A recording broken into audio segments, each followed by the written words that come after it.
The Lodge. It's my favorite because it's the heart of the world of what this story is, and it's also the heart of the Han Solo character, where he belongs, which is a tough, seedy bar with a lot of shady characters and that kind of cowboy feeling to it. Short Ypso is really a stage on which two of your most interesting characters will come together for the first time.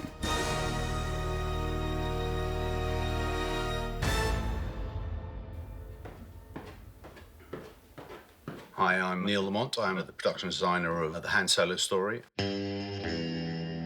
This is really a mixture between a haberdashery, a hunting lodge, a gambling den, a speakeasy, cowboy-esque, in the middle of nowhere. This is a 100% truly practical set. Massive inspiration for this is, of course, the cantina from episode 4. This part of the room is roughly the same size as the cantina. We looked at the size of the bar in the cantina. It was a must for us to not mimic, but we've certainly gone for that kind of similar space. That's a radio communicator that we've in fact borrowed from Rogue One. Cod Yoks, which is the native beast of burden here of this planet. Having referenced this kind of lodge, it's a very important part to have this kind of trophy presented in this fashion.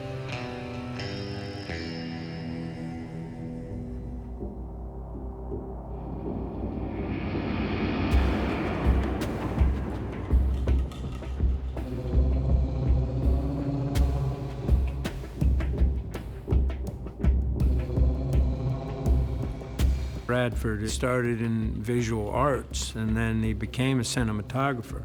He's made it so beautiful, so aesthetically pleasing. I've definitely become the image maker that doesn't like or allow a lot of technology on set. They get in the way of me or an operator trying to invest in moving with characters in a particular way. So what we tried to do was design sets that allowed us to light from the set, with the set. So every practical that you actually see in this film is actually lighting the subject. When the character steps away from the lighting source, yep, they're gonna walk in the shadow, and it might be a little intense for the audience for a moment, but they'll eventually step back into the light. We need a ship. Usually you see a bunch of lights like hanging from places. And then, you know, you look on the screen later and you're like, wow, that's what that was doing. This is the first time where I walked on and I'm like, oh, this feels like life. This feels like I'm just living. Here we go. Hold the chat now, thank you. And then we dolly over to the other side. Sort of like what Ollie was doing before. Thanks, guys. This is the first time we've seen Sabak. It's gone through a large amount of development, coming up with the actual methodology of the game. Maybe you got anything in your hand you can be checking? Our graphic design team came up with the whole idea of the card game. Sabak is played by 8 people, so it became an 8-sided table. One for you, one for me, one for you, one for me. Each player gets dealt 2 cards. The object of the game is to get as close to 0 as possible. The red cards are worth like a negative number, and the green cards are positive numbers. So the dice get rolled again. Nothing matters there. So then at the end of every round, the last thing is that you roll the dice. If the dice pictures match, that means you have to discard your hand and get a new one, which keeps things pretty crazy when you're playing Sabak. What's that worth? That's the 8. That's the 8. And the one with the star is a 7, right? I think I just told you what I've got. Well, there we go. And it does work. It does actually work. Sabak? Sabak? Sabak. I've heard great things about Sabak. The inspiration for the characters around the Sabak table comes from historical paintings, very much the composition. These characters around the table, and many of them sort of just fall into the background, into the shadow. And so we maquetted. Essentially what we did was we took all of those paintings and we substituted the humans for aliens at the same proportions as a maquette and photographed that from exactly the same angle. And from that, the choices were made at the type of alien that should sit somewhere, and someone like this creature, for instance, is there because she occupies the same space. The big eye that sits at the back and looks over also occupies the same space as several human beings do in this picture who are just leering from outside the shadows.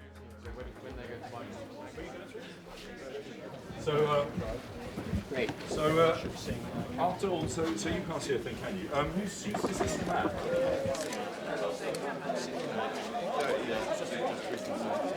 It's incredible. You're not acting to a tennis ball. You're not talking and there's a tape and they're going to put in the creature later. Hi. All the puppeteers are so good at reacting to performance and playing off an actor. I think it surprises people when they get into scenes because there's so much that comes back to them.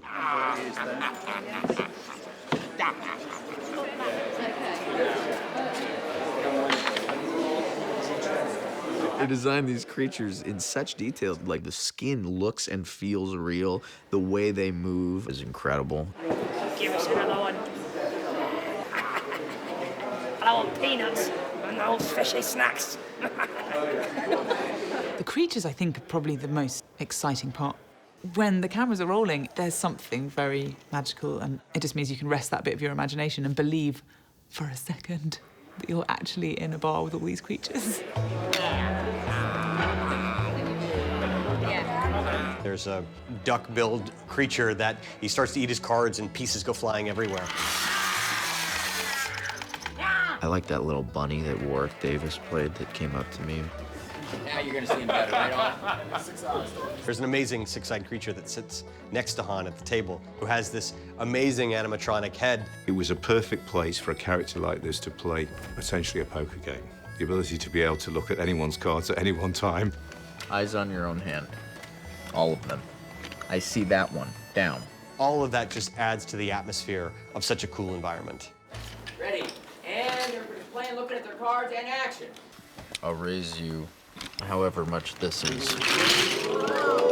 When we did the Sabacc game, I mean, that's one of the things that's become a part of Star Wars lore. You might want to quit while you're ahead. You might want to quit while you're behind. It's also fun because I think a lot of people are going to go into that scene expecting Han wins the Millennium Falcon from Lando. My ship against your ship. Particularly in the saga, where people feel they know what happened. Straight staves. You want them to see it in a different way. You want there to be wrinkles. Pure Sabacc. And that's where it can be new and alive. So you thought you understood how it happened, and then suddenly it happens a little different.